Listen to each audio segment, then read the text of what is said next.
அண்மை செய்தியை பார்த்து வருகிறோம். சூழும் ஆரிய சூழ்ச்சிகளை எல்லாம் சுக்குநூறாக உடைத்தெறிவோம் என முதலமைச்சர் மு.க.ஸ்டாலின் எக்ஸ் தளத்தில் பதிவு ஒன்றை வெளியிட்டிருக்கிறார்.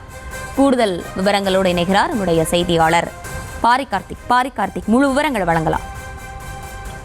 வணக்கம். திராவிட கட்சிகளுக்கு மூத்த கட்சியாக இருந்த நீதி கட்சியினுடைய துவக்க நாள் என்று அதற்காக முதலமைச்சர் அவர்கள் தனது பக்கத்தில் நாம் உரிமை குரலின் உதயம் என்றும் இந்த மண்ணில் மனிதர்களுக்கு கல்வி, வேலைவாய்ப்பு, அதிகாரத்தில் உரிய பங்கை பெற்று தந்து சமூக நீதியை நிலைநாட்டி தீர்வது ஒன்றே இலக்கு என்று செயல்படுத்தி காட்டிய நம் தாய் அமைப்பான நீதி கட்சி தலை தூக்கிய நாள் என்றும் நீதி கட்சியின் நீட்சியை நாம் திராவிட மாடல் ஆட்சி எனவும் தெரிவித்திருக்கிறார்.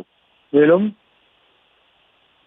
சூழும் ஆரிய சூழ்ச்சிகளை எல்லாம் சுக்கு உணராக்குவோம் எனவும் முதலமைச்சர் அவர்கள் தன் எக்ஸ்பெக்டை தெரிவித்திருக்கிறார். குறிப்பாக இன்றைய தினம் நீதி கட்சி உதயமான நாள்.